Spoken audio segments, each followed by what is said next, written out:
Welcome to Paritranaya. So already we have discussed PYQs of economy from 2025 to 21. Before that we discussed about ancient history, then geography from 2025 to 21, and modern history, and also as a part of it Indian national movement we have discussed, and one more part is medieval history we have not yet discussed. Okay, but now we can switch to polity. So we will be discussing a few years questions of polity. After that again, whichever has been left out, it may be medieval history or environment. Okay, we'll touch it again. We'll come back to what ancient history. Okay, in this fashion we shall proceed. So let's begin with what polity. So 2025 to 21. 25 to 21. So those who have joined in online mode, am I audible? Yes, sir. Okay, screen is visible. Yes, sir. Okay. Yes. No, I have not taken the handouts, sir. You can just note it down. Okay. Later on, if possible, I will share it. Share the copy of this. One copy I'll share it with you. Okay. So again, when it comes to polity, just I will be giving you an idea. Okay. Because again, just based on question paper, if we prepare, we will not be able to connect. Unlike history, where we have a huge amount of syllabus, and there we are expected to memorize lot many things. But here, memorization very limited extent. Understanding is required. Okay, understanding is required. But which part we shall focus? Which part we should prioritize? Okay, that we will be discussing. Okay, that we will be discussing. Now, first question, with reference to the Indian polity, consider the following statements. Okay, so an ordinance can amend any central act. An ordinance can abridge a fundamental right.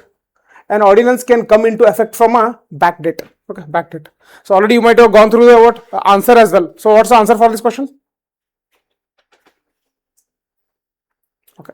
So anyhow, again we will come to a conclusion of the answer later on. First we need to understand the concepts. So whether this question, it corresponds to only one topic in Lakshmikant, or it can be mapped to multiple topics. Yes. It can be mapped to what? Multiple topics. Okay, multiple topics. Now, when it comes to ordinance, okay, first we need to understand what is an ordinance. Okay, so who will make ordinance? President will make ordinance. Okay, President will make ordinance. So here, by using powers, okay, powers. So which article of the Constitution deals with ordinance? Article number 123. Okay, am I right? 123. So when it comes to articles of the Constitution, we are not interested in each and every article, but there are some articles which are important. So we focus on the articles 12 to 35, that is fundamental rights. Next, which are the other articles that we prioritize when it comes to memorization? 36 to 51, direct to principles of state policy. Okay. Next, do we focus on 1 to 4 and 5 to 11? Not that important. We will focus on article number 1, which speaks about the union and its territory. We are not interested in 2, 3 and 4. Okay, 5, 6, 7, 8, 9, 10, 11, we are not interested. But 12 to 35, important. So we need to know which article deals with what provision. Okay, what provision. After 50, okay, after article number 50, okay, so 51, next what? Selectively what? We will retain the information. Okay, we will not focus on each and every article. But whether article number 123 is important? Yes, it's a special power enjoyed by President, hence it is important. Okay, so whether ordinance can be made only by the President, or are there any other constitutional bodies or posts which can make ordinance? At the state level we have governor. Okay, at the central level we have President, at the state level we have governor. So explicitly we have not discussed about the state governor, state legislature and all. Whatever is true for parliament, similarly it also extends to state legislature as well. There are some minute differences. Okay, if the time permits, then we will be discussing those differences. Otherwise we will not be discussing about the state legislature in detail, especially for the new batch students. Okay, new batch students. So ordinance can be made by both President as well as governor. So governor has this power under which article? 1, 2, 3. It's 213. Okay, 213. Okay, 213. An ordinance can amend any act, any central act. Okay, any central act. Now, okay, when it comes to central act, there are so many things that we are supposed to understand. So when it comes to 7th schedule, we have seen 3 lists. List 1, list 2, list 3. Okay, so parliament can make laws on which list? Generally, during normal time?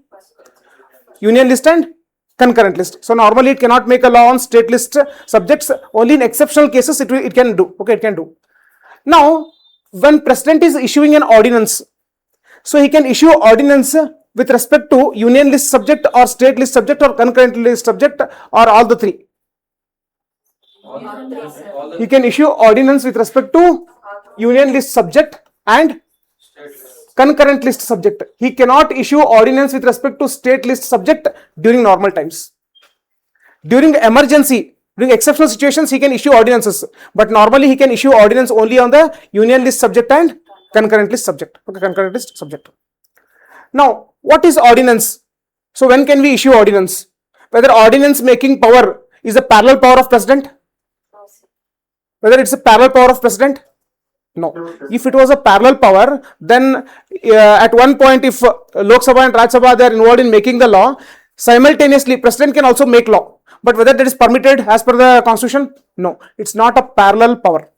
When one of the houses is not in session or when both the houses are not in session, at that time president can use this power. Even if one of the house is not in session, if it is in recess, then president can use this power. If both the houses are in session, can president use this power? No. When both the houses are in session, president cannot use the power of ordinance. Okay, ordinance. So by using ordinance, so whether ordinance is all the powerful like an act? Yes. So until it is revoked, until it has not been accepted, so it is all the powerful like an act. Okay, like an act. So when it comes to ordinance, so all these background information we should be able to connect. Which article deals with it? Who can issue ordinances? Okay, president and governor. So when it comes to governor, whether he can issue ordinance only on the state list subject or also he can issue ordinance on concurrent list subject. Okay, both. So in this fashion. Okay, in this fashion. Next, once the ordinance has been issued, so does it require the approval of anyone? Lok Sabha and Raj Sabha approval is required or not required? Required, right? After within how many days? 6 months. Okay, within six weeks from what? Meeting of the. See, Lok Sabha and Raj Sabha, there are two houses. Now Lok Sabha may meet on January 1, Raj Sabha may come on February 1. So 6 weeks you will calculate from which date? The later house. That is when the Raj Sabha meets the later house. From that day onwards, you will calculate the 6 weeks. Okay, 6 weeks. So it has to be approved. See, when it comes to approval, we often get confused with respect to ordinance and emergencies. In case of emergency, it is 1 month, 2 months. But in case of ordinance, it is just 6 weeks. Okay, 6 weeks. So when it comes to 6 weeks from where we'll calculate? From the meeting of the second house. Okay, second house. Whichever will start meeting later, from that very first date, we'll start calculating 6 weeks. Okay. So these are the basics of ordinance. Okay, these are the basics of ordinance. So whether an ordinance can amend any central act? Yes, it is all the powerful like an law made by the parliament. So can it amend the central act? Yes, it can amend the central act. Okay, it can amend the central act. But that amendment will sustain only if it is approved by both Lok Sabha and Raj Sabha within 6 weeks. Okay, within 6 weeks. But first statement, whether it is correct or wrong? Yes. It's correct. Next, an ordinance can abridge a fundamental right. Yes. What do we understand by abridge? Take away the fundamental rights, means remove the fundamental rights. So can an ordinance remove a fundamental right? So this is very tricky. See here. During the normal discussion, we'll be thinking that we are aware, but in the examination hall, when such a statement appears, okay, and within a short span of time, we have to make that decision, so it will often cause confusion. Okay, it will often cause confusion. Now, an ordinance, can it amend an ordinary law? Yes, ordinary law. Can it amend a money bill? So again, we'll not go into those aspects. Again, it will lead to confusion. We'll only stick to it. So whether fundamental rights can be abridged or not, can we take away the fundamental rights or not? Yes. Okay. Through which process? Constitutional amendment. Through constitutional amendment. Only through constitutional amendment. Only through constitutional amendment we can take away the fundamental rights. Okay. Again, whether it is absolute power or can it be subjected to judicial review? It can be subjected to judicial review. So after studying the amendment, if the judiciary feels that okay, it is violating the basic structure, then it may declare such an amendment to the constitution as invalid. Okay, as invalid. So through constitutional amendment, we can take away, we can abridge the fundamental rights. Okay, fundamental rights. But now the question is, can we issue a constitutional amendment through ordinance? Now comes the question, whether ordinance can be used to issue what? To amend the ordinary bills. whether ordinance can be issued to amend a money bill. See, I'm just giving you idea. You have to go and you have to search, you have to become perfect. Whether ordinance can be issued for a constitutional amendment. An ordinance cannot be issued for constitutional amendment. So, as the ordinance cannot be issued for a constitutional amendment, so an ordinance cannot abridge fundamental right, because a fundamental right can be abridged only through constitutional amendment. Okay, amendment. So, second statement is wrong. The second statement is wrong. Now, next, an ordinance can come into effect from a back date. Okay, so whenever any law that we can make it applied from the back date, that we call it as retrospective. Okay, retrospective.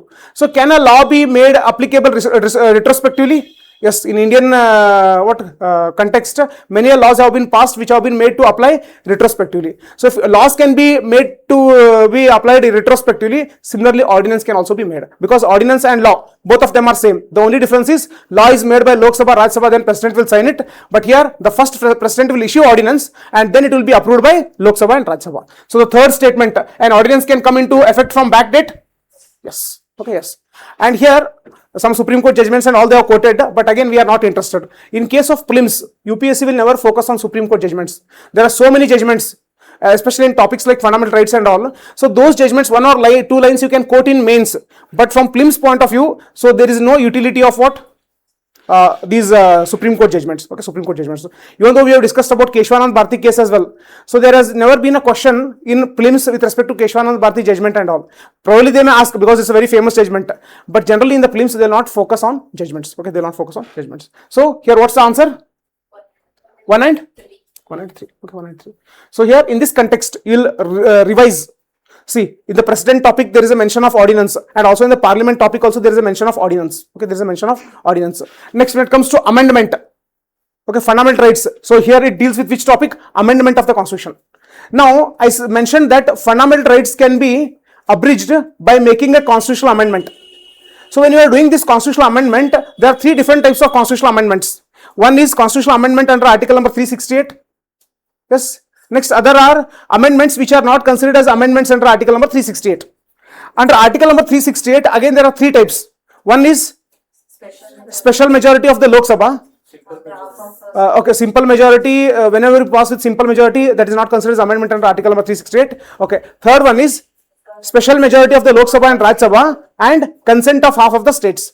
Now, if you want to take away the fundamental rights, what kind of amendment is required? Whether simple majority is required, or special majority of the Lok Sabha and Raj Sabha is required, or special majority of Lok Sabha and Raj Sabha plus consent of half of the states is required. Only special majority of Lok Sabha and Raj Sabha and consent of half of the states is not required. It means in this second context, second statement, we need to go through which topic? Amendment of the constitution. Okay, amendment of the constitution. So just taking this question as a base, so we need to understand what the UPSC expects. Okay, UPSC expects, and we have to prepare accordingly. Okay, accordingly.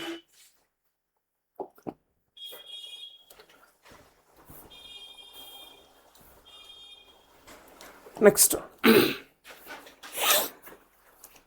So with reference to India, consider the following: the Interstate Council, the National Security Council, zonal councils. How many of the above were established as per the provisions of the Constitution of India? So it means what they are asking? They are asking about constitutional bodies. Okay, constitutional bodies. Now, which are constitutional bodies here? Interstate Council is a constitutional body. Yes. So it has been created by whom? President, not parliament here. President, by using the powers of which article in the Constitution? 263. 263. See here, article number 263 is also equally important here. In some cases, as I mentioned, article numbers are also important. Here in this case, article number 263 is also equally important. Okay, equally important. Now we have come across Interstate Council during the discussion of which topic? Center state relations and also interstate relations. In the discussion of both these topics, we encountered what? Interstate Council. Okay, Interstate Council. Next, National Security Council. Have you ever encountered National Security Council during the discussion of polity? No. But National Security Council, we often encounter it when we are reading current affairs or when we are reading newspaper. So here what we will do, National Security Council, once it has appeared, now what we will do, what does the National Security Council do? Whether it's not a constitutional body, we are aware of it. Whether it's a statutory body, yes or no. Okay, if it is yes, then under which act it has been established? It works under which ministry? So what are its goals? 1 or 2 lines of goals. Okay, those things we will just compile and we will add it here itself. Okay, add it here itself. Next, when it comes to zonal councils, so whether they are constitutional bodies? Okay, so whether they appeared in the Lakshmikant during our discussion? Yes. So zonal councils, what kind of bodies they are? They are statutory bodies. Okay, if they are statutory bodies, then they have been established under which act of parliament? Yes, States Reorganization Act. Okay, so States Reorganization Act. Okay, States Reorganization Act. Now, when it comes to zonal councils, how many zonal councils are there in India? 5 zonal councils, including Northeastern Council or excluding Northeastern Council? Excluding Northeastern Council. Now, all these 5 councils have been established under States Reorganization Act. Yes or no? Excluding Northeastern. See, in 2023 or 22, somewhere they asked a question, a very tricky question. We have discussed it also. Okay. So, when it comes to 4 zonal councils, they have been established under States Reorganization Act. But when it comes to Northeastern Council, it has been established under a separate act, that is Northeastern Council Act. And also during the discussion, we have seen that we need to know about the composition of zonal council. Who all are present in the zonal councils? How is a zonal council different from Northeastern Council? And in 2023 or 24, they have focused a question. So Northeastern Council composition. So whether Home Ministry is there or not, whether Chief Ministry is there or not. So that composition is very important. In this context, what you will do, you got to know about Interstate Council. So here we will not be interested in composition. But here when it comes to zonal council, we are interested in composition. How a zonal council is different from Northeastern Council. Okay, Northeastern Council. So after doing all these things, now we got to know that answer is only one. Okay, only one. But based on this question, we should not only focus on the answer, but we should focus on its background. Okay, we should focus on its background. Okay, in this fashion we'll prepare. So based on this question, we'll prepare Interstate Council, next National Security Council, zonal councils. Now, Interstate Council, zonal council. So 2 topics which deal with them: center-state relations, interstate relations. Now, in center-state relations and interstate relations, okay, there are some bodies which have been created to overcome the disputes that might arise between the states. Can you recall 1 or 2 organizations? River board. Yes, river boards. Okay, river boards. See here, when we go through this question papers repeatedly, there are some concepts which they repeatedly focus. There are some concepts where they have never asked a question. It means there are some themes which repeatedly UPSC focuses. So such themes we have to give more priority. Okay, more priority. So the questions which they have never asked, so we'll prepare, but we'll guess what we'll give them less priority. Okay, less priority. So very important because we have to prioritize the things.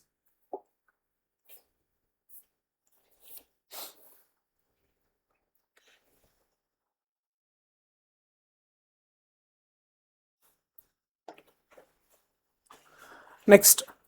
The Constitution of India explicitly mentions that in certain spheres, the governor of a state acts in his/her own discretion. The President of India can, of his/her own, reserve a bill passed by a state legislature for his/her consideration without it being forwarded by the governor of the state concerned. Okay, state concerned. So this question is a bit tricky. Okay, so verbatim as it is, the statements are not present even in Lakshmikant, but we need to understand also in the context of governor.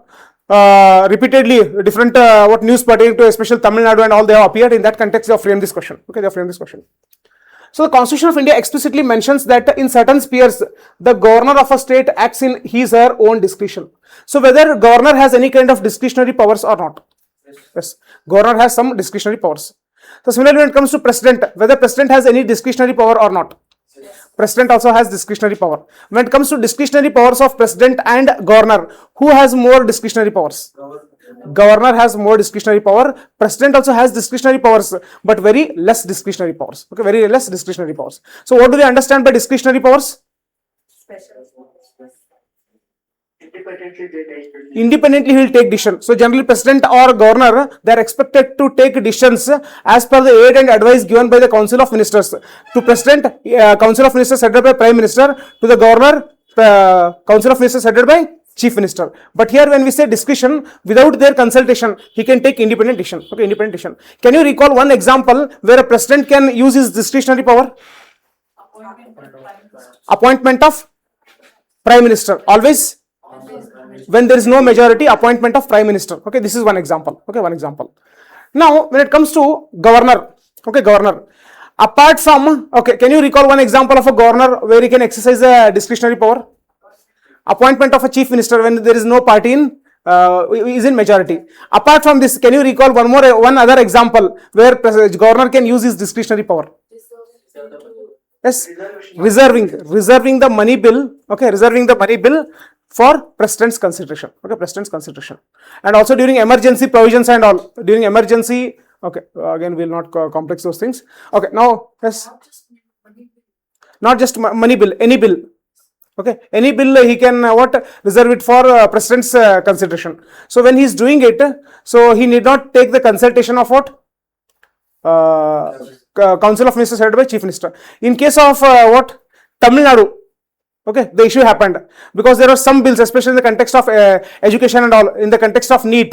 Okay, so they had passed a bill to overcome that NEET provision, but he did not sign it. He sent it to president. In that context, based on current affairs itself, they have framed a static question. Okay, static question.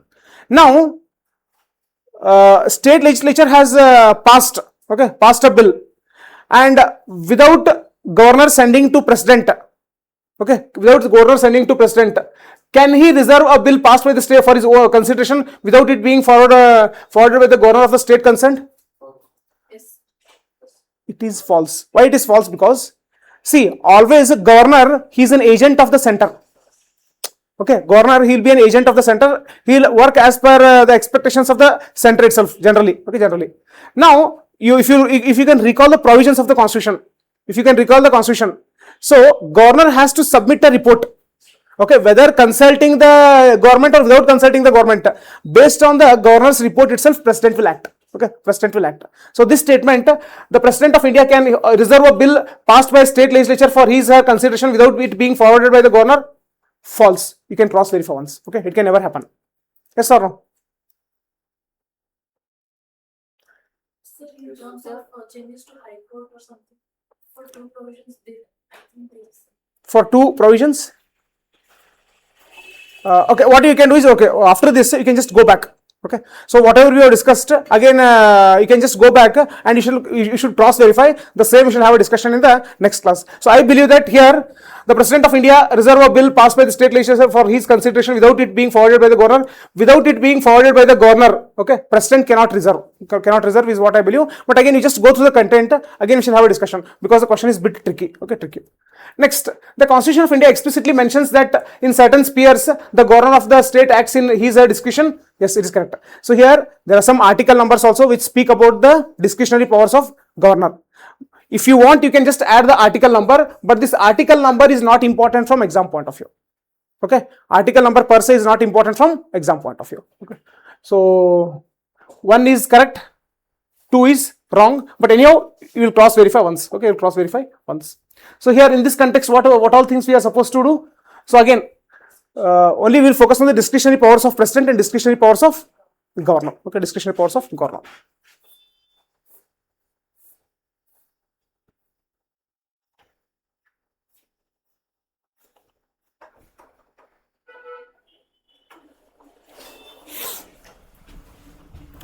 Next,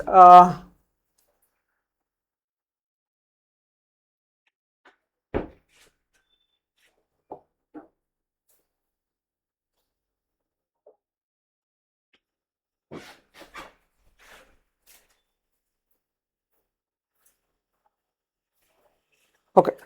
So consider the following pairs. Provision in the Constitution of India stated under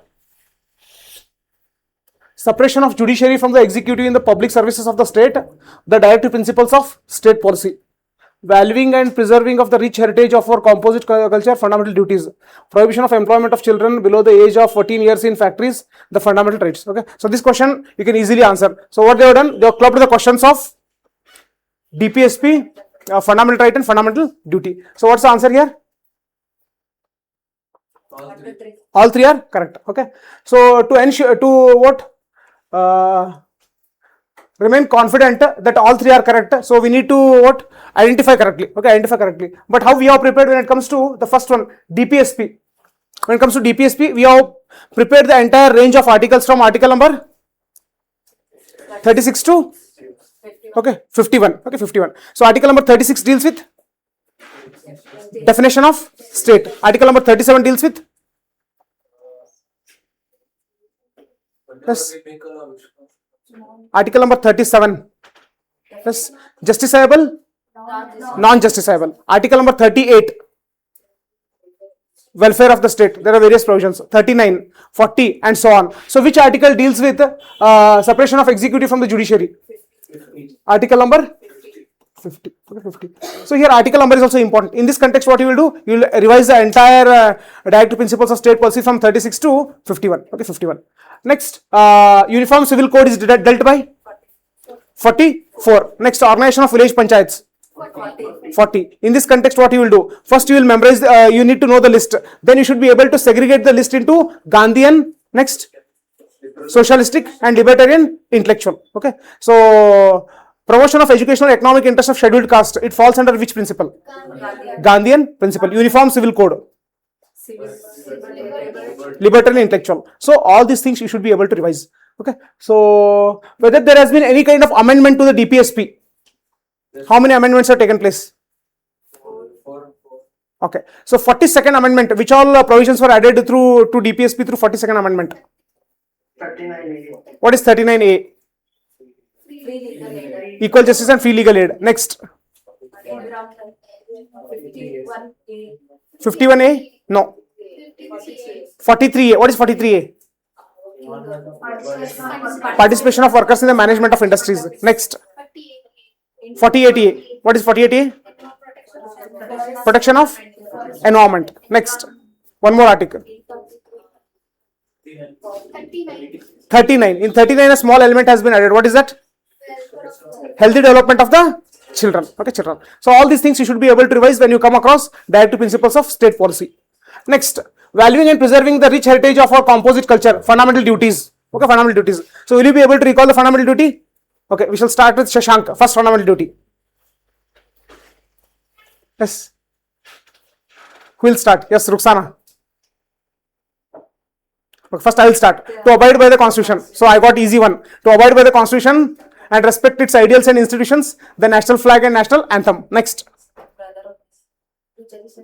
To cherish and follow. Scientific temper. Okay. To cherish and follow the noble ideals which inspired our national struggle for freedom. Next. Scientific temper. Scientific temper. Okay. You need not recall in sequential order, but still, if you are able to recall in sequential order, what happens? You will be able to confidently tell that you know about the fundamental duties, which is the third one as per the list. To to protect the country, to uphold the country, and render national services when called upon to do so. To promote the harmony and spirit of common brotherhood. Next, as you mentioned, what is it? Scientific temper. Next, protection of environment, heritage. Okay. So, exact recall is not required. If you are able to identify, that we call it as meta memory. What is meta memory? If any question appears, if you are confident that you can identify. Okay. If your meta memory is strong with respect to fundamental duties, then that recall is not required. In case of mains, 1 or 2 fundamental duties, what they quote appropriately, if you are able to quote, that would be sufficient. Okay. That would be sufficient. Next, protection of employment of children below the age of 14 years in factories, fundamental rights. So, which article deals with it? 21A. Again, I will remember the dialogue of that film. Which is that? Yes. 23. 23 and 24. So, they come under what? Right? Right against exploitation. Article number 23 and 24, right against exploitation. So, in this context, you are not going to prepare only right against exploitation. You will prepare all the fundamental rights starting from 12 to 35. So, 12 deals with definition of state. 13 deals with yes, judicial review. Whether the term judicial review explicitly it is mentioned in the constitution? No. So, article number 13 provides for the provision of judicial review. Next, article number the range of article. So, which are the range of articles? So, 14 to 18 they are called as right to equality. Next, 19 to 21 or 22? 22. What are they called as? Right to freedom. Next, right against exploitation. Which are they? 23 and 24. Next, 25 to 28. Now really that okay. Kanpustu. 25 to 28, right to freedom of religion. Okay. 29 and 30, cultural and educational rights. Okay. Article number 31 is not important. 32, constitutional remedies. Okay. This is first round. Now second round. Article number 14 deals with yes, equality before law and equal protection of laws. Article number 15, prohibition of discrimination on grounds of race, religion, caste, sex, place or birth. 16, equality of opportunity in matters of public employment. Article number 17. 18, okay, abolition of titles. Article number 19, freedom. How many freedoms are there? Which are those? Speech and expression, association, profession, assembly, assembly with arms, without arms, without arms. Okay. Free movement within territory. Okay. Free movement within territory. Article number 20, just one line.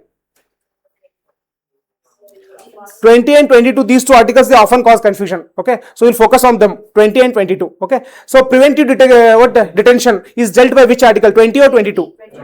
22. Article number 21, freedom of life and liberty. Okay, so article number 21 is very important because there are various other rights which have been interpreted as right under article number 21 by Supreme Court. Okay, one or two examples. Right to environment, right to marry a person of one's choice. Next, right to education. It has been now made a separate right. Which article? 21A. Okay. 23 deals with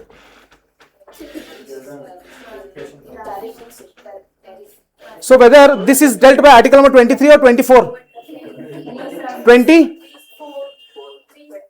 23 or 24. It is 24. What does 23 deal with? Trafficking. Similarly, 25, 26, 27, 28, at least one line you should be able to recall perfectly. 29, 30. 29 deals with 29, 30, cultural and educational rights. What does 29 deal with? What does 30 deal with? Okay, today when you go back, first you will give a high priority to fundamental rights, DPSP. Next, fundamental duties. Another aspect is preamble. Okay, preamble. Because just answer is not important. In this context, we have to revise all those things. Okay, we have to revise all the things. Now, when you are revising fundamental rights, it's a very big topic, and there are so many aspects. Now, what we'll do? So, only to the required extent we'll revise. We'll not go through each and every line. Okay, so wherever there is a itching, only to that extent you will itch it. You will not go to other level. So, I made a verbatim translation from Kannada to English. So only to that extent, what you will do? You will revise, because fundamental right is a very huge, large topic. So it will not be practically possible for us to revise each and every content at a time of examination. Okay, at a time of examination. So verbatim translation from Kannada to English. Okay. Sometimes it happens because it is because of the influence of one of my friend. So during one conversation which was going on, he mentioned that generally in Kannada we'll say one sati chanda, yar sati chanda, how yash sati chanda. Then he said once beautiful, twice beautiful. How many times beautiful? So,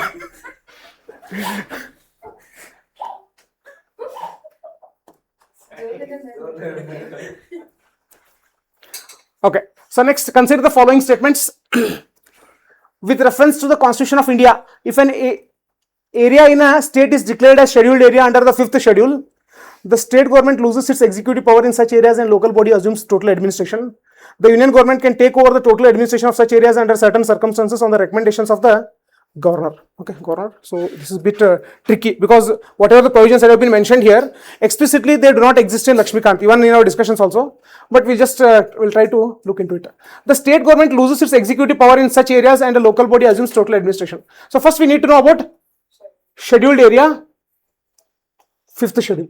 Okay, so 5th schedule deals with scheduled area, 6th schedule deals with tribal area, 1st schedule deals with union and its territories, 2nd schedule deals with salary, 3rd, 4th, Rajya Sabha seat representation, 7th schedule, okay, separation of powers. Next, 8th schedule, languages, 9th schedule, no. The laws which can be placed and which cannot be subjected to judicial review, but again there is a limitation. 10th schedule, anti-defection. 11th schedule, Panchayat, 12th schedule. Municipalities. How many subjects are there in 12th schedule? How many subjects? I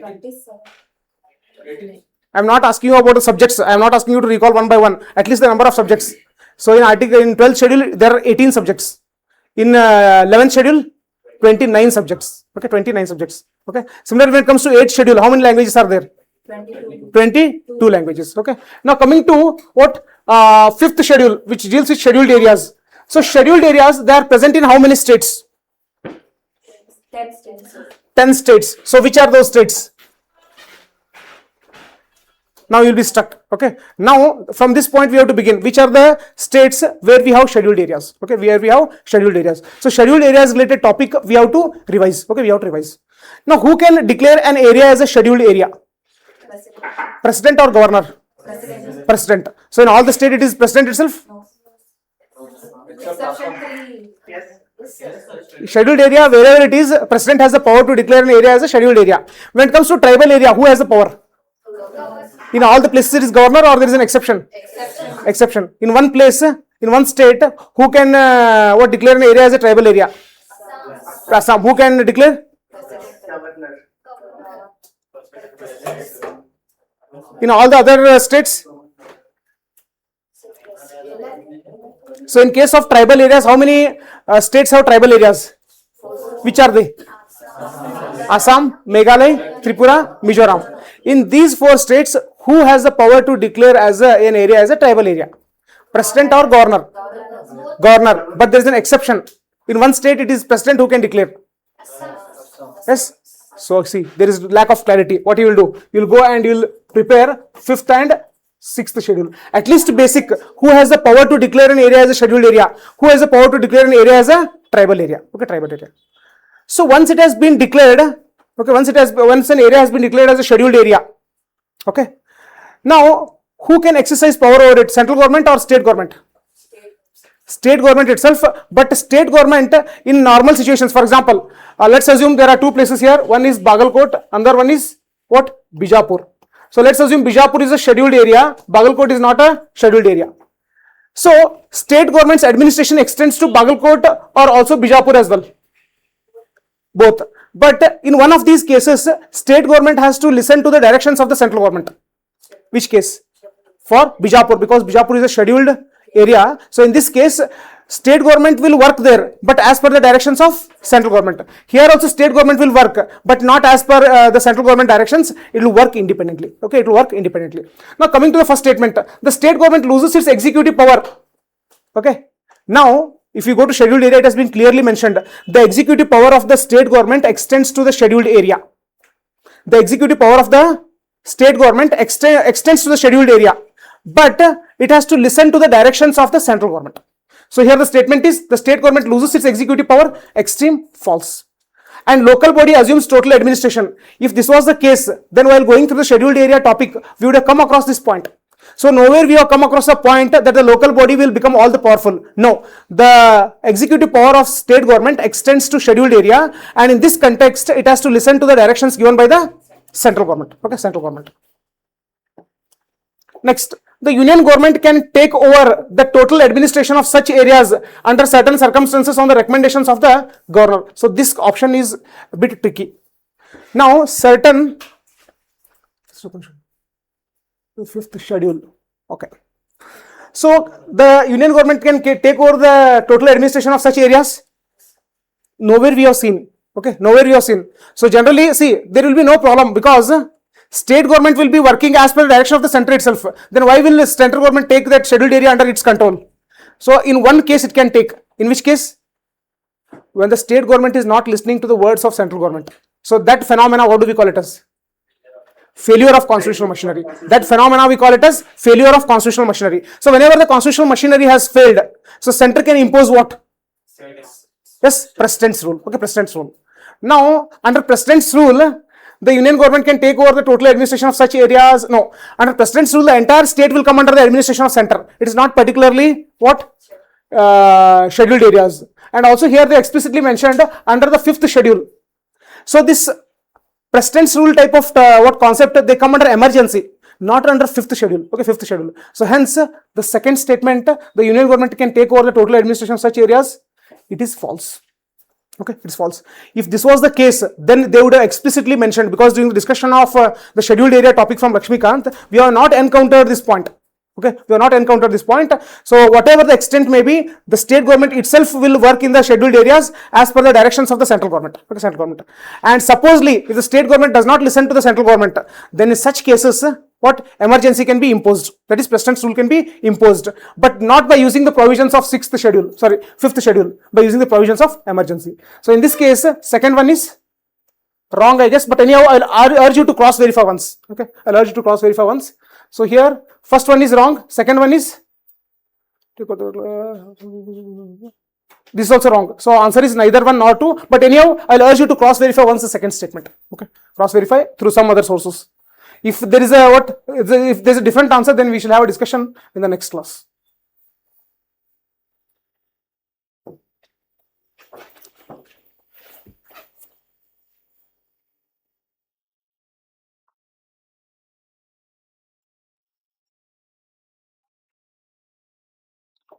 Okay. So consider the following subjects under the Constitution of India. List 1, union list in the 7th schedule, extent of the executive power of a state, conditions of the governor's office. For a constitutional amendment with respect to which of the above, ratification by the legislatures of not less than one half of the states is required before presenting the bill to the President of India for assent. Okay. So this question, it pertains to which topic? Purely constitutional amendment topic which we have, okay, which we have discussed. Now, during the discussion of constitutional amendment, we have seen that three types of amendment. One is the amendment can take place with simple majority. Example of an amendment to the constitution that can take place with simple majority. Change in boundaries of a state, creation of a new state. Okay, simple majority. So whether this amendment is considered as an amendment under article number 368. It is not considered as an amendment under article number 368. Okay, so whenever with ordinary majority, we change the constitution, so we do not have a separate bill like 68 constitutional amendment, 72nd constitutional amendment bill. No, it's through ordinary bill. Now the second case, wherein changes can be brought by special majority of the parliament, and the third case, wherein special majority of the parliament plus ratification of half of the states. Okay, ratification of half of the states. So there clearly we have listed which are the provisions which require special majority of Lok Sabha and Rajya Sabha only, and states permission is not required, consent of the states is not required. And separately we have seen what, where states consent is also required, that also we have seen separately. So you need to go through that list. Okay, you need to go through that list, and after going through list, at the last they have mentioned about residuary. So residuary power rests with whom? It can be changed to ordinary simple majority or special majority of Lok Sabha and Rajya Sabha, or also consent of the states is required for residuary subjects. No, not simple majority. It is special majority of Lok Sabha and Rajya Sabha. So the subjects which are not present in any of the list, okay, which are not presented there, so in such subjects it can be amended through what? Special majority of Lok Sabha and Rajya Sabha. Okay, Lok Sabha and Rajya Sabha. Now list 1, so it is present in union list in the 7th schedule. Now even we have not gone through the content. Let's assume that we have not gone through the amendment, the topic itself. Now obviously we should be able to tell whether the first one requires ratification by the legislatures of the state or not. It requires. Why? Because see here, now if you can you recall one example of a union list subject? Defense. Okay, defense. Now can you recall one example of a state list subject? Agriculture, police. Now union list, I'll change this union list and also I'll include a subject called as agriculture. I'll include a subject called as police. Now what happens? You are interfering with the state subject. Okay, so it will have an impact on the federal structure. Okay, federal structure. So hence, whenever you are making changes to the union list, just Parliament's special majority will not be sufficient. We require the ratification of at least half of the states. Okay, half of the states. Similarly, during the changes which you are introducing to list 2, at that time also do we require the consent of half of the states? Yes. How about concurrent list? Okay, there also it is required. Okay, there also it is required. So whenever you are bringing any kind of amendments to any of the lists present in the 7th schedule, you require a what? special majority of the Lok Sabha and Rajya Sabha, and also consent of ratification of at least half of the state legislatures. Okay, legislatures. So important. Okay. So next, apart from this, what you will do? You will go through the amendment topic and you will prepare the entire list. Okay, entire list. Extent of the executive power of a state. Yes, to what extent state government can exercise its executive power. Okay, executive power. Can a state government exercise the executive powers of the center? No. Okay, it cannot exercise. Okay, hence, if it is trying to interfere into the executive powers of the center, that has to be prohibited. Hence, extent of the executive power of a state. Okay, so this also requires what? Ratification by the legislatures of half of the states. Okay, half of the states. Next, conditions of the governor's office. So probably this is based on current affairs itself, because governor repeatedly will interfere into the matters of state government in that context. So whether conditions of the governor's office, how long he should stay in office, so all these things regarding that, any changes if you want to bring, okay, if you want to bring, so do we require the consent of half of the states? States consent. If that was the case, okay, if that was the case, then what the governors are there, so they would have been under the control of the state government, because they too have a role to play in the setting the conditions of office of the governor. Okay, governor. When it comes to what conditions of the governor's office, conditions of the governor's office, so this has not been explicitly mentioned in the amendment topic also. This has not been explicitly mentioned. Okay, if it has not been explicitly mentioned, see how you are going to prepare. You are going to prepare it from the static point of view. Whether you have read the newspaper or not, that is secondary. But at least from the static point of view, when you are going through Lakshmikant, first list, second list, ordinary through normal legislation, which you can change, through special majority, which you can change, and through consent of the states, which you can change. After going through all the list, there are some residuary. Now this is a residuary subject. So who can make changes with respect to residuary? Only parliament. So state legislatures consent is not required. So from that we will come to a conclusion that third one is wrong. Okay, wrong. But still the question is tricky. It means based on this topic, based on this question, you have to prepare thoroughly which topic? Amendment of the constitution. Okay, amendment of the constitution, you have to prepare thoroughly. Okay, very important. Amendment of the constitution. Again, after going through the amendment of the constitution, if you have any kind of doubts also, so in the next class, so you will raise those doubts. So let's have a discussion on those doubts as well. Okay, those doubts as well. We need special majority. Okay, we need, because how did we come to this conclusion? Because what they have mentioned is, if the matter does not fall in the first list, which list means not 7 schedule list, they have given three different lists. One is the list wherein through ordinary bill we can bring the changes. The second list is what? Special majority of Lok Sabha and Rajya Sabha. Okay. Third list is special majority of Lok Sabha and Rajya Sabha plus ratification by half of the states. Next, fourth is residuary. Residuary changes can be brought only by special majority of Lok Sabha and Rajya Sabha. So from that we will conclude that it falls under the residuary, and in order to make changes to the governor's office, okay, it will be special majority of what? Lok Sabha and Rajya Sabha. But anyhow, once we will cross verify, because as it is verbatim, it is not present in the book, but they asked a question, so it should arouse our curiosity. So based on that, we shall search for the same. Okay, whether it is simple majority or whether it requires a special majority. Okay, special majority we will search.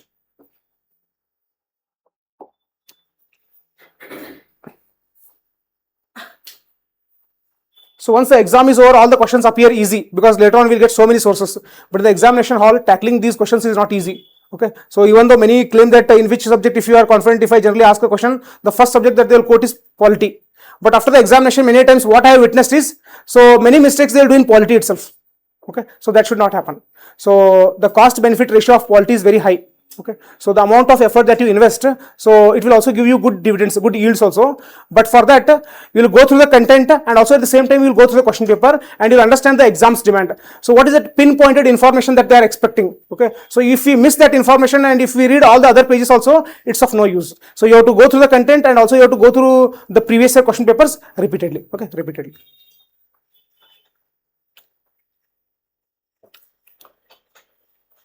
Okay. With reference to the Indian polity, consider the following statements. The governor of a state is not answerable to any court for the exercise and performance of the powers and duties of his or office. No criminal proceedings shall be instituted or continued against the governor during his or her term. Members of a state legislature are not liable to any proceedings in any court in respect of anything said within the house. Okay. So we have not discussed about the state legislature in the normal classes. But what we have discussed is whatever we have discussed in the context of parliament, the same is applicable to state legislature as well. So these questions within what parliament or state legislature, they can be mapped to which subject? They can be mapped to privileges. Okay, parliamentary privileges and also privileges of president and governor. Okay, privileges of president and governor. So if you look at parliamentary privileges, again there are collective privileges and individual privileges. Okay, individual privileges. Now in case of individual privileges, so as is collective privileges, what we have seen is, if you look at third one, members of the, we'll take it as parliament. Members of parliament are not liable or any proceedings in any court in respect of anything said within the house. So whatever they speak in the house. Okay, so based on those words, can anyone file an FIR and arrest them? No, they are completely immune from any kind of activities that they are involved within the house. Okay, within the house. Now don't ask an extreme question. Okay, sir, if he kills someone, if you murder someone, okay, again that is an exception. We'll not go into such kind of complex things which are not going to be asked in the examination. Okay, here we understand that members of the parliament are not liable to any proceedings in any court in respect of anything said within the house. So here they only said, they are not mentioned about murder. So let's ignore it. Okay, so parliamentarians, they are immune. Similarly, state legislature members also, they are immune. They cannot be questioned in any court of law. Okay, so third one should be correct. The governor of a state is not answerable to any court for the exercise and performance of the power of the powers and duties of his or her office. Okay, now you replace this governor by president. President is not answerable to any court for the exercise and performance of the powers and duties of his or her office. True or false? So when it comes to here, it comes about what privileges of president. When it comes to privileges of president, what one is official capacity, non-official capacity. In his official capacity, whatever he does, okay, even he kills someone also. So can he be arrested? No. Okay, so whether it is civil offense or what criminal offense, in his official capacity, he is completely immune. Okay, he is completely immune. But after becoming president, in his what private affairs, if he is involved in some kind of civil offense, or if he is involved in some kind of criminal offense, okay, so in which case he is completely immune? In criminal offense, he is completely immune. In case of civil offense, okay, by giving him a notice of 2 months. Okay, so all those things you have to revise here. So president privileges, okay, president privileges you will revise. Okay, so complete immunity, official capacity, personal capacity, all the things you will revise. Whatever you revise for president, the same is applicable to governor as well. Now the governor of a state is not answerable to any court for the exercise and performance of the power and office of his and duties of his her office. Yes, so first one is correct. Okay, first one is correct. No criminal proceedings shall be instituted or continued against the governor during his or her term of office. True or false? True. Now, yes, true. Now I'll remove this. No civil proceedings. It will be false. You can initiate civil proceedings after giving a notice of 2 months. So no criminal proceedings shall be instituted. It is true. It is true. So second one is also true. First one is also true. Third one is also true. So now in this context you have to become perfect. What? With respect to parliamentary privileges, with respect to president's privileges. So once you become perfect, similarly it can be extended to governor as well as the state legislature. Okay, state legislature.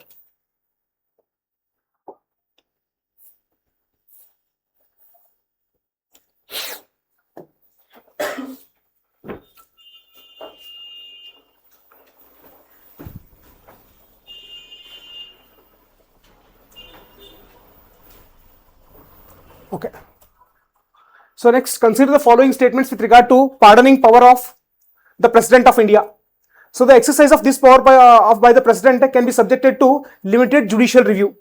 The President can exercise this power without the advice of the central government. Okay. So we have discussed about the pardoning power of President in which topic? President itself. Again, when it comes to pardoning power, within pardoning power there are various kind of powers which he will exercise. Which are they? Remit, commute, all those things we have discussed. So you can go through this list. In that context, you can go through that list. Now, the exercise of this power by the President can be subject to, first you leave it limited. Can it be subjected to judicial review? Yes. Okay. but it's very limited. Okay, very limited. So again, the reasons have also been mentioned. So during the discussion, we also came across the reasons. For example, malified. So without giving significant time and all, if the president has taken decision, okay, then it can be subjected to judicial review. So what do we understand by judicial review here? So can the court, okay, so go through this pardoning power, means whatever the pardoning power he has exercised, can it go through it or not? Okay, and can it reverse the judgment? Yet the court can reverse the judgment, but very, very limited judicial power exists. Okay, limited power. So why limited? Because if you go through our content, whatever we have compared from the Lakshmikant itself, there we have clearly mentioned. Okay, what we have mentioned is it is subject to judicial review. Okay, because president, if he has acted malified, okay, so in that there are a few more examples. Again, those examples are not important, but subject to limited judicial review. Yes, correct. Okay, correct. The president can exercise this power without the advice of the central government. So whether it's a discretionary power, it's not a discretionary power. So when president is exercising the pardoning power, it should be based on the aid and advice of the council of ministers headed by prime minister. It's not a discretionary power. It's not a discretionary power. Hence, it is false. Okay, it's false. Now, in this context, when you are discussing about pardoning power, you can come across all the, which are the various cases in which president can issue the pardoning power.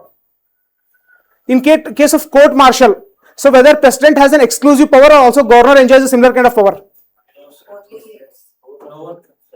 Yes. No, in case of court martial, president has it. Yes, in case of what court martial, president has that pardoning power. Yes or no? Go through it. Yes or no?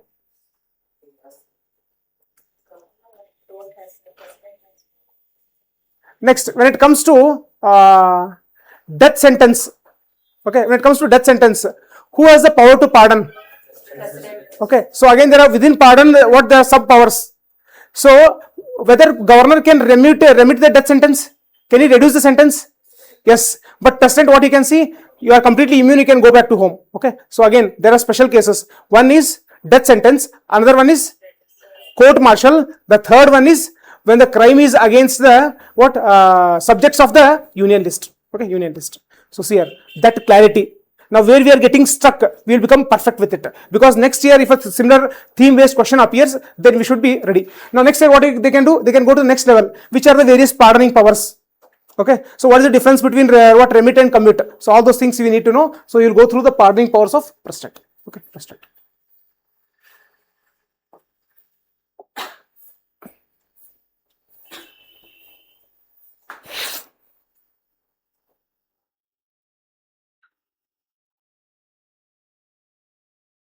Okay, so those who are joining online mode, whether it is visible? Question itself is very big. Okay, first we look into the options, then we'll focus on questions. So on the dissolution of the House of the People, the Speaker shall not vacate his or her office until immediately before the first meeting of the House of the People after the dissolution. First statement is true or false? Yes. So this question has also appeared before in our normal discussion. Also we have discussed. So when Lok Sabha gets dissolved, okay, when Lok Sabha gets dissolved, so whether Speaker will resign? He will not resign until the new Lok Sabha arrives, and before the start of the first meeting, at that time Lok Sabha Speaker will resign. Okay, resign, and a new Speaker will be elected, and that process will start taking place. So on the dissolution of the House of the People, the Speaker shall not vacate his or her office until immediately before the first meeting of the House of the People after the dissolution. Okay, the new Lok Sabha. So first statement is true. Okay. First statement is true. According to the provisions of the Constitution of India, a member of the House of the People, on being elected as a Speaker, shall resign from his or her political party immediately. Okay, so in Indian context, it is not required. But in which country Speaker resigns from his political party? UK. So generally comparison of Indian constitutional schema with that of the other countries. So in UK, the Speaker as soon as he gets elected, so he will resign from the political party to which he belongs to. But in India, he will not resign. Okay, he will also have the membership of the political party as well. So second one is false. Okay, false. Third one, the Speaker of the House of the People may be removed from his or office by a resolution of the House of the people passed by what kind of majority is required for speaker? Okay. Effective majority. Of the people passed by a majority of all the then members of the House, provided that no resolution be moved unless at least 14 days notice has been given of the intention to move the resolution. Okay, 14 days notice is required. Majority of all the then members of the House. Okay, so whosoever is present in those members itself, they have to pass with a simple majority. Then the resolution will be passed and speaker will be removed. Okay, speaker will be removed. So in this context, what you will do? So second statement, what's the answer here? 1 and okay. Second statement was wrong, right? So answer is 1 and 3. Okay, 1 and 3. In this context, what you will prepare? You will prepare entirely about the speaker. Okay, he'll speak because the speaker is an important topic. They are asked repeatedly questions related to speaker. They asked. Okay, so speaker and deputy speaker, both of them will prepare. In the notes also, you can compare and you can prepare for both speaker as well as deputy speaker. So who will fix the date of election of speaker? President. Who will fix the date of election of deputy speaker? Speaker. Okay. Next, speaker belongs to ruling party. Convention. Speaker belongs to ruling party itself. There is no convention. Always he will belong to ruling party itself. Deputy speaker belongs to opposition party. It has been mandated in the constitution. It is followed as per the convention. Okay, as per the convention. Next, okay. So when speaker is absent, who will preside? Deputy speaker. Okay, deputy speaker. So in case of joint sitting, who will preside? Speaker. In the absence of speaker, in the absence of deputy speaker, deputy chairman. Whether chairman of Rajya Sabha can preside the joint sitting? No. Whether joint sitting can be called in which kind of what kind of bill? Ordinary bill. How about money bill? No. Okay. Constitutional amendment bill? No. Joint sitting cannot be called. It can be called only in case of ordinary bill. Okay. So in this context, you will revise entirely about the speaker. Next, somewhere in that part itself, we have mentioned speaker. Before our constitution came into force, the name of the position of the speaker's post was called as president. Okay. Through which act? Parliamentary Reforms, Montagu Chelmsford, or Government of India Act 1935. Okay, there it has been mentioned. So you will go through all that content holistically. Okay, holistically. You will prepare for speaker, you will prepare for deputy speaker as well. Okay, deputy speaker as well. Next, here when it comes to when speaker is presiding, so can he vote? First instance vote, casting vote. Which one he can exercise? Casting vote. Next, when speaker is presiding and deputy speaker is sitting, so what kind of vote he will exercise? Casting vote or first instance vote? First instance vote. Next, when deputy speaker is presiding, can he exercise his first instance vote? At that time, he will exercise casting vote. Okay, casting vote. When a removal resolution is under consideration of the speaker, so can the speaker preside? No. Can he exercise his first instance vote? Yes, he can exercise his first instance vote. So in this fashion, you will prepare holistically of both speaker as well as deputy speaker, and simultaneously you can prepare also about chairman as well as deputy chairman of the Rajya Sabha. Okay, Rajya Sabha.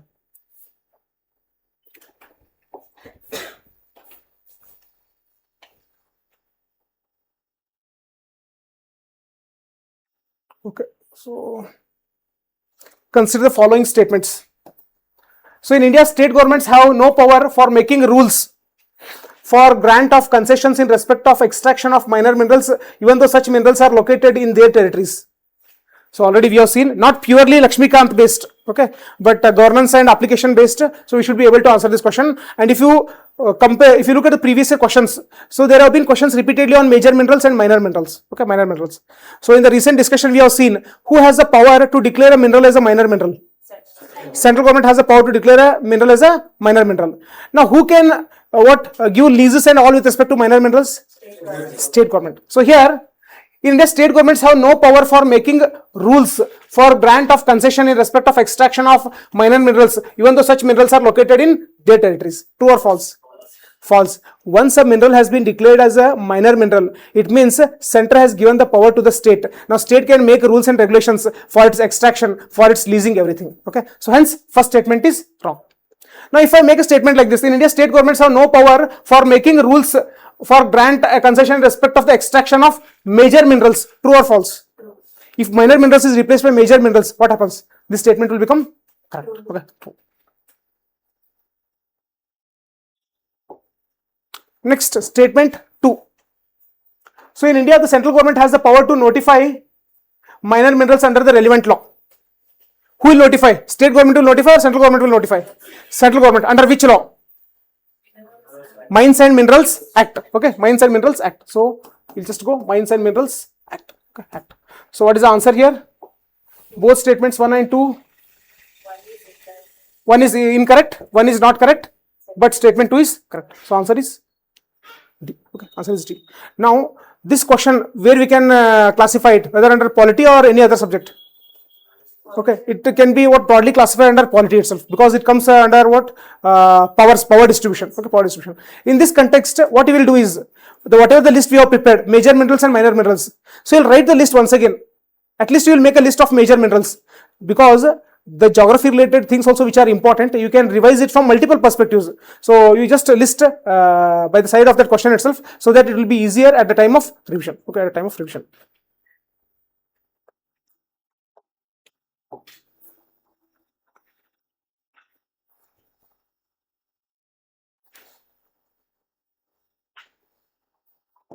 Okay, next consider the following statements. Panchayats at the intermediate level exist in all states. To be eligible to be a member of a panchayat at the intermediate level, a person should attain the age of 30 years. The chief minister of a state constitutes a commission to review the financial position of panchayats at the intermediate level and to make recommendations regarding the distribution of net proceeds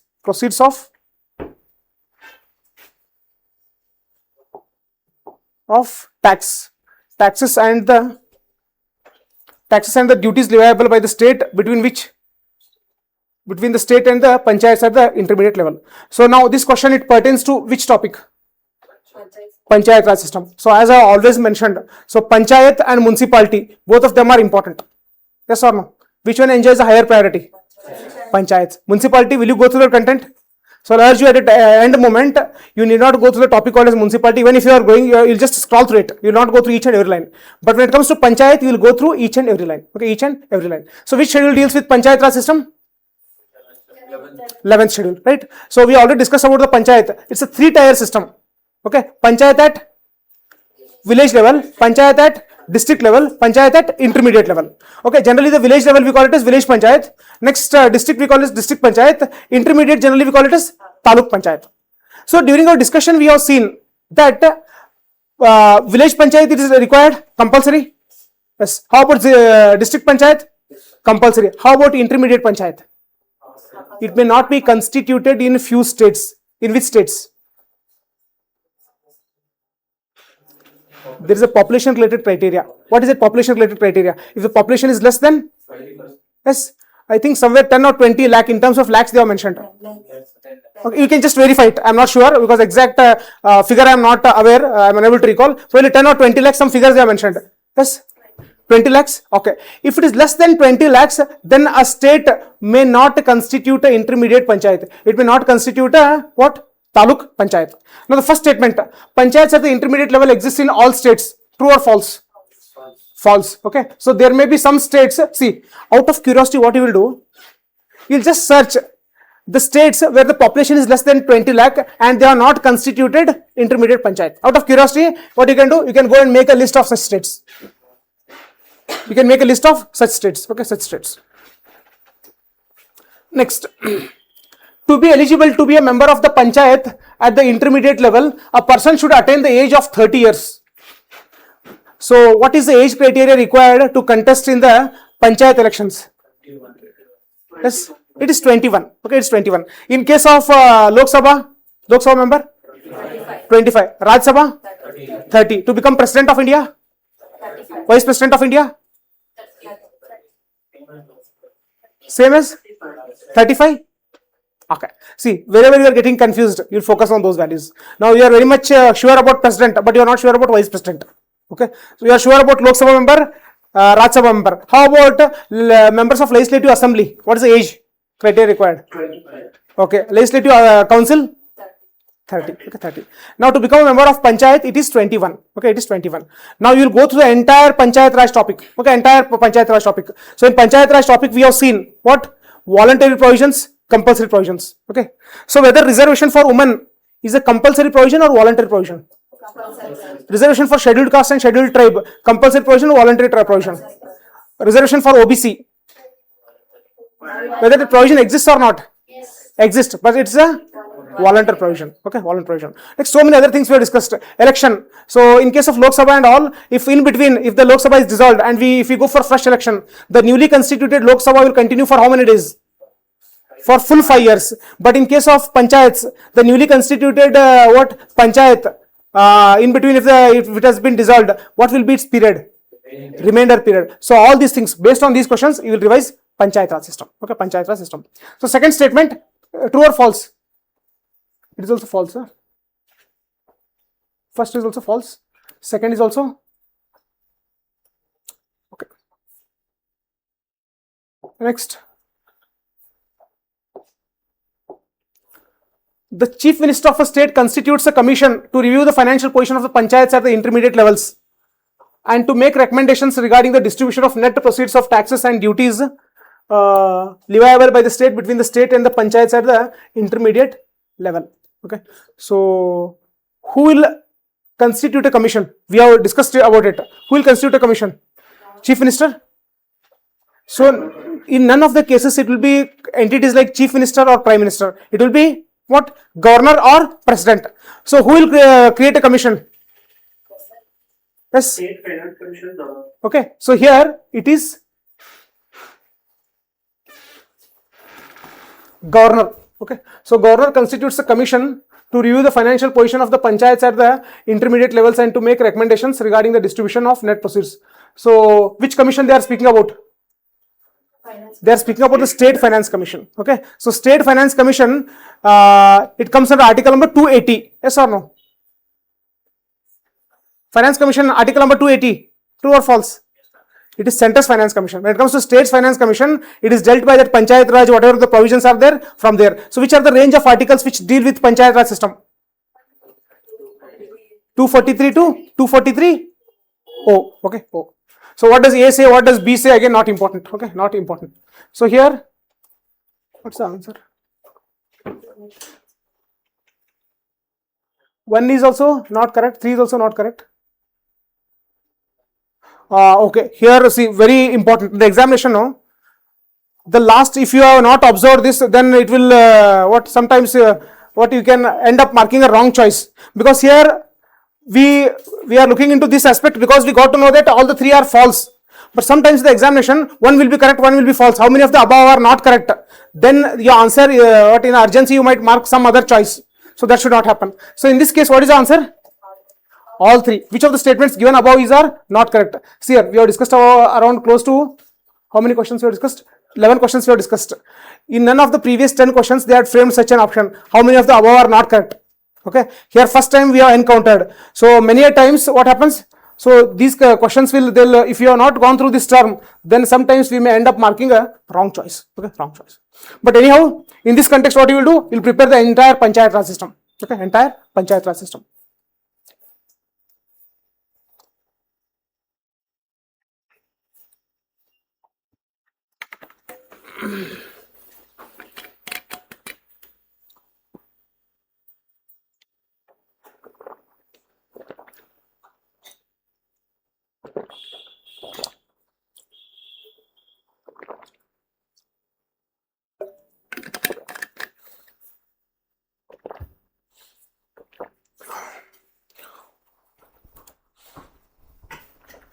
Next, consider the following pairs. State description. Arunachal Pradesh, the capital is named after a fort, and the state has 2 national parks. Okay.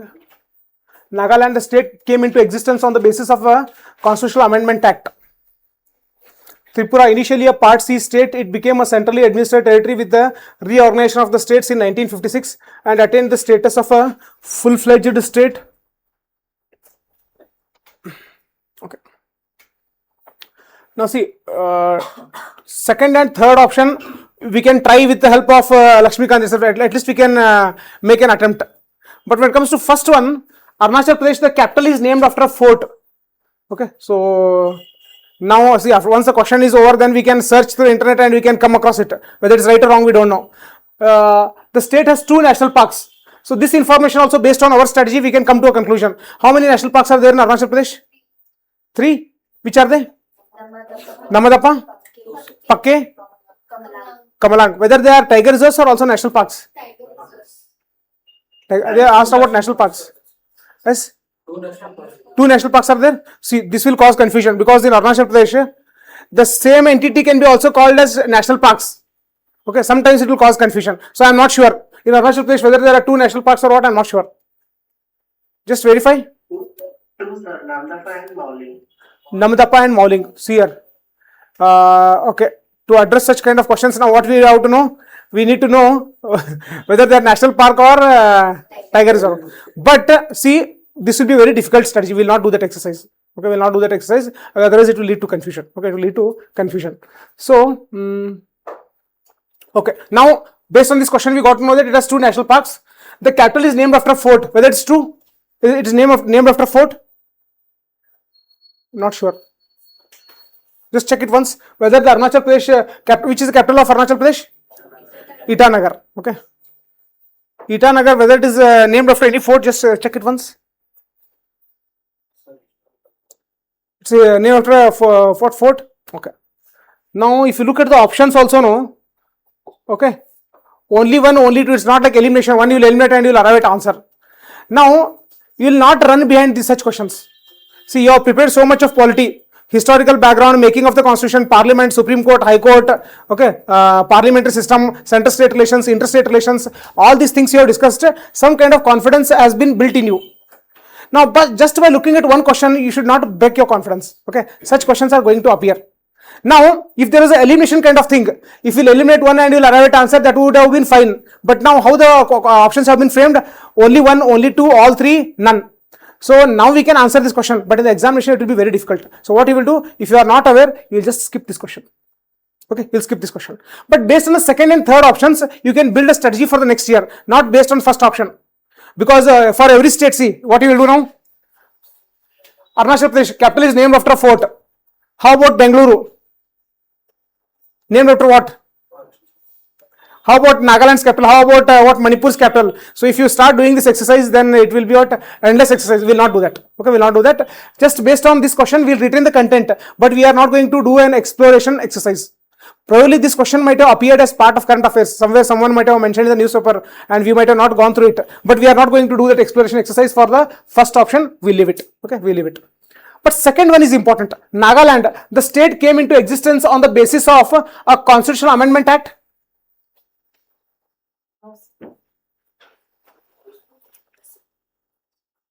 See, Nagaland, when did it become state? So for this, what we require is union and its territory, the topic which you have discussed. Okay, union and its territory, that the topic which you have discussed, you have to go through that topic. So States Reorganization Act 1956. So before the States Reorganization Act, which was the first state to be created based on linguistic lines? Andhra Pradesh. After 1956, which was the first state to be created? Gujarat. In that fashion, when you go on, whether you will come across Nagaland? Okay, somewhere you will come across Nagaland. Okay, Nagaland. From that, you will understand that to create a new state, do we require constitutional amendment? See here, Nagaland, the state came into existence on the basis of a Constitutional Amendment Act?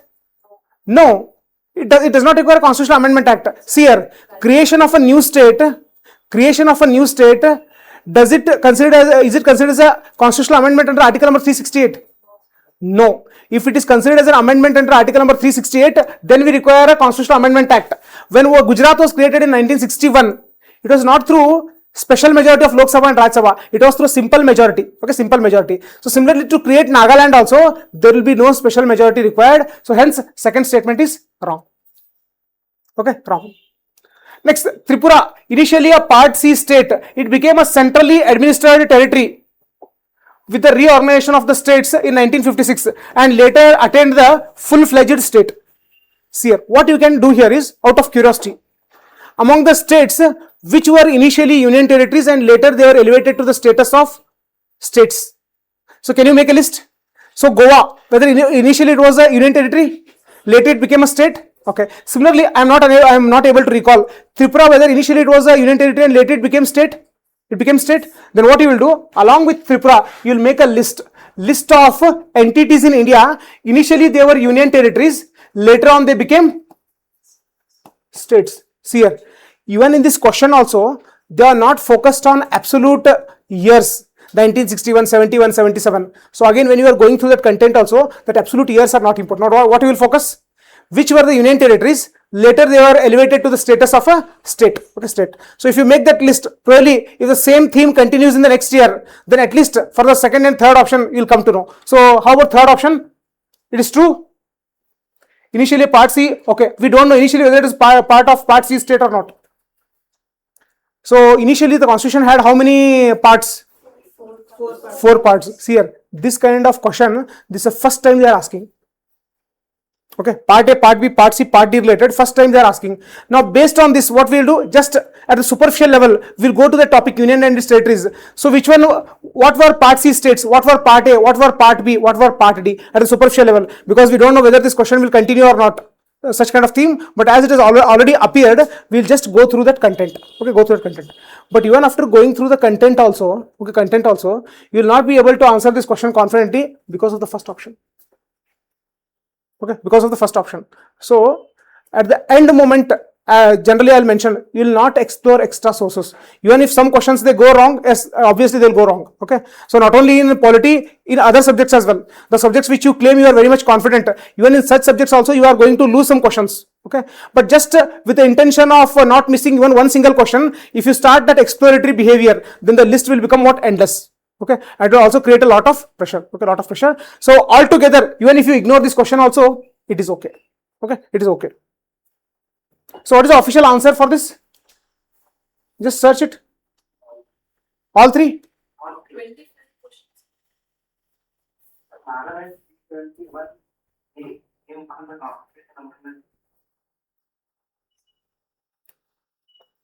No, 371A is a special feature associated with Nagaland, but the state came into existence on the basis of the constitutional amendment. No. See, 371A, B, C, D. Amendments. Through constitutional amendment, Nagaland. Okay, then we have to cross-verify. I too will go through this content. Then we should have a discussion once again. We have to go through what topic called as union and its territory. So why it was created through Constitutional Amendment Act? They inserted the 371A. What? After amendment, they inserted 371A. After which amendment? See, The Constitutional 13th Amendment Act, 1960. 1962 Constitutional Amendment. So every time we created a new state, we have created constitutional amendments at that time. Sir, there is a term in constitutional amendment, special majority, simple majority. So for simple majority also it will become a constitutional amendment. Okay, that interpretation they have taken. Okay, if that interpretation they have taken, then we'll consider it as right, because generally when we use the term Constitutional Amendment Act, okay, when we use the term Constitutional Amendment Act, there should be a corresponding number. For example, 42nd Constitutional Amendment Act, 71st Constitutional Amendment Act, 86th Constitutional Amendment Act. In that fashion, when Nagaland was created, whether there was a separate number called as 82nd Constitutional Amendment Act kind of thing? 13th Amendment. 13th? Does not itself create the state of Nagaland. Yeah, because see, now for Karnataka also we have 371J. We have given a special status for some territories in the part of Karnataka. It does not mean that Karnataka itself was created by Constitutional Amendment Act. Right? Because to create a state, we know that, see, now Andhra Pradesh and Telangana, they were carved out. There is no constitutional amendment. With simple majority, they have created. If we call it as a Constitutional Amendment Act, then there should be a corresponding number. When it comes to Goods and Services Tax Act, GST Act, okay, so there is a number. What is the number? 101. Okay, so in that fashion, there should be a number associated. So, okay, anyhow, don't get confused. We should have a discussion in the next class. We will not get stuck. We need to what? Run. Okay, wherever we are getting stuck, later on, if I get time, I will go through this question. You just leave it.